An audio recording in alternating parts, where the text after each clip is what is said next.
Governor Huckabee, on Facebook, John Pritzrioni asks this: will you abolish or take away the powers and cut the size of the EPA, the IRS, the Department of Education? Now, broadly, the size of government is a big concern for Facebook users, Facebook persons, as well as, obviously, conservatives. But year after year, decade after decade, there are promises from Republicans to shrink government. But year after year, decade after decade, it doesn't happen. In fact, it gets bigger, even under Republican politicians. So the question is, at this point, is the government simply too big for any one person, even a Republican, to shrink? It's not too big to shrink. But the problem is we have a Wall Street to Washington axis of power that has controlled the political climate. The donor class feeds the political class, who does the dance that the donor class wants. And the result is federal government keeps getting bigger. Every person on this stage who has been a governor will tell you that the biggest fight they had was not the other party, wasn't even the legislature. It was the federal government, who continually put mandates on the states that we had to suck up and pay for. And the fact is, there are a lot of things happening at the federal level that are absolutely beyond the jurisdiction of the Constitution. This is power that should be shifted back to the states, whether it's the EPA. There is no role at the federal level for the Department of Education. And I'm still one who says that we can get rid of the Internal Revenue Service if we would pass the fair tax, which is a tax on consumption, rather than a tax on people's income, and move power back where the founders believed it should have been all along. Dr. Carson, Dr. Carson, do you agree with that? What I agree with is that we need a significantly changed taxation system. And the one that I've advocated is based on tithing, because I think God's a pretty fair guy. And he said, you know, if you give me a tithe, it doesn't matter how much you made. If you had a bumper crop, you don't owe me triple tithes, and you had no crops at all, you don't owe me no tithes. So there must be something inherently fair about that, and that's why I've advocated a proportional tax system. You make $10 billion, you pay $1 billion. You make $10, you pay $1, and everybody gets treated the same way. And you get rid of the deductions, you get rid of all the loopholes. And right. Governor Bush. And I have a lot more to say about it. We're going to come back to you. Governor Christie, I want to engage you and Governor Huckabee in a subject that is a big issue in both of your campaigns, and that is entitlement reform. You say that to save the system, you want to raise the retirement age, have to raise the retirement age, and to cut benefits for Social Security and Medicare. And you say that some of the candidates here on the stage are lying. Governor Huckabee says he can save Social Security and Medicare without doing any of that. Is he lying? No, he's not lying. He's just wrong. I mean, so there's a difference.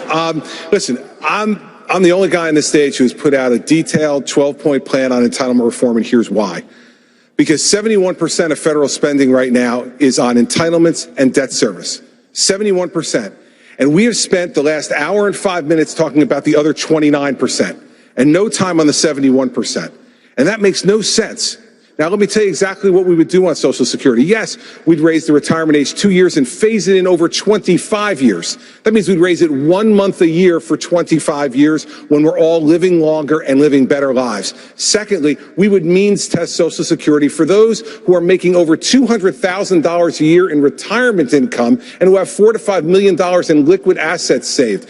They don't need that Social Security check. Social Security is meant to be to make sure that no one who's worked hard and played by the rules and paid into the system grows old in poverty in America. If we don't deal with this problem, it will bankrupt our country or lead to massive tax increases, neither one that we want in this country. Governor Huckabee, you say that changing entitlements, the kind of thing that Governor Christie is talking about, would be breaking a promise to the American people. And you say that you can keep those programs, save Social Security, save Medicare, without those kinds of reforms through a fair tax, which is a broad tax on consumption. Please explain to Governor Christie how that would work and how you could save these programs without the kind of painful reforms he says we need. Let's all be reminded 60 million Americans are on Social Security. 60 million. A third of those people depend on 90% of their income from Social Security. Nobody in this country is on Social Security because they made the decision when they were starting work at 14 that they wanted to trust some of their money with the government. The government took it out of their check whether they wanted them to or not. And if a person goes to 65, they're going to spend 51 years with the government reaching into their pocket at every paycheck. Now, here's the point. Whose fault is it that the system is screwed up? Is it the recipients or is it the government? And if Congress wants to mess with the retirement program, why don't we let them start by changing their retirement program and not have one, instead of talking about getting rid of Social Security and Medicare that was robbed $700 billion to pay for Obamacare? It's always that the government figures that they can do this off the backs of people, many of whom are poor and depend on that money. And I just think it's fundamentally lying to the people and stealing from them, and we shouldn't be doing it. Chris.